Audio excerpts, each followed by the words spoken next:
Salam sejahtera Malaysia, terima kasih kerana menonton video-video dalam channel ini. Sebelum kita mula, jangan lupa untuk tekan tombol subscribe, share, like dan komen.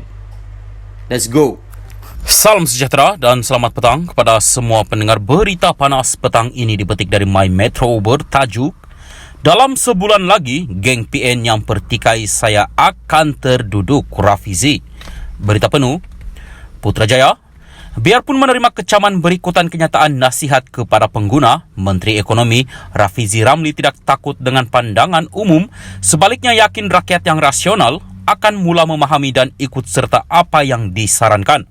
Beliau berkata, kenyataannya sebelum ini adalah mengenai usaha untuk menyuntik lebih kenjalan harga sebagai satu mekanisme mengawal harga barang selain langka di peringkat pembekal, iaitu melawan monopoli, menambah bakalan dan kawalan harga.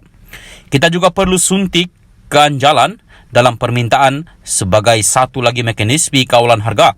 Kerajaan banyak data harga yang boleh digunakan rakyat. Kita mula dengan yang ini, insya Allah. Sedikit demi sedikit, kita kembalikan kuasa pengguna. Jangan takut dengan pandangan umum.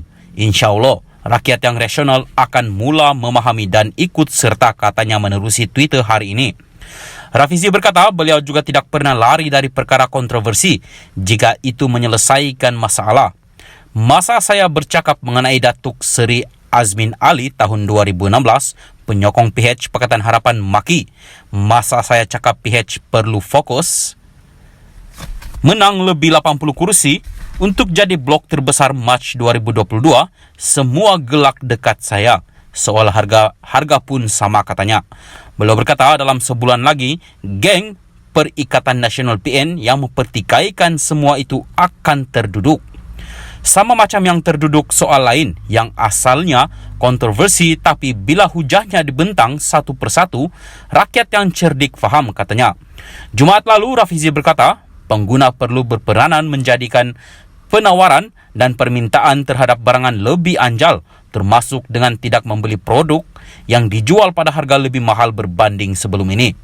Beliau berkata, seandainya pengguna tidak membeli atau menggunakan produk yang menawarkan harga yang tidak berpatutan, ia akan memberi gambaran kepada peniaga dan pembekal untuk tidak sewenang-wenangnya menaikkan harga barangan. Katanya, ketika ini, biarpun harga barangan terus meningkat, pengguna dilihat masih bersedia membayar. Salam sejahtera, berita panas malam ini bertajuk Allah takdirkan BN jadi penentu pembentukan kerajaan, kata Zahid. Berita penuh, Timbalan Perdana Menteri Ahmad Zahid Hamidi menyifatkan kerajaan perpaduan yang terbentuk hari ini sebagai satu ketentuan Allah. Menyorot pelbagai persepsi negatif yang dilemparkan kepadanya dan UMNO BN sejak sebelum PRU ke-15, dia berkata, atas faktor itulah parti berkenaan mengalami kekalahan teruk. Keadaan itu, katanya, menjadikan mereka kekurangan kerusi untuk membentuk kerajaan persekutuan. Pun begitu, Ahmad Zahid yang menang tipis semasa mempertahankan kerusinya di Bagan Datuk menegaskan, dalam keadaan begitulah UMNO BN menjadi penentu kepada pembentukan kerajaan pusat, bukannya parti lain.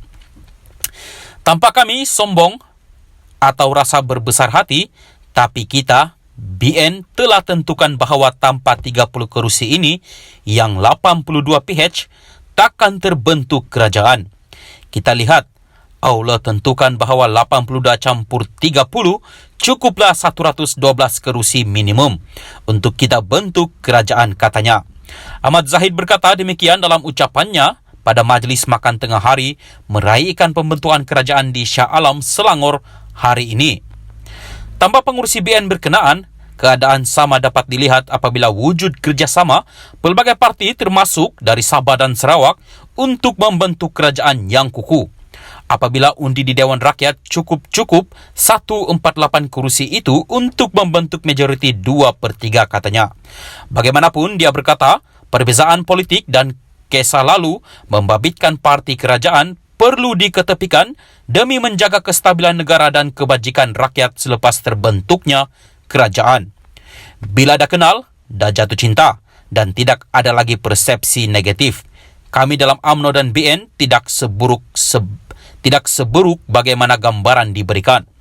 Kami berpegang kepada prinsip bahawa negara ini perlu diwujudkan sebagai negara yang stabil, politik yang stabil demi pembangunan ekonomi dan kesejahteraan rakyat.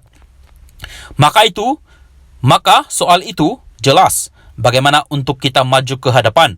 Pastikan ada food on the table, money in the pocket, katanya.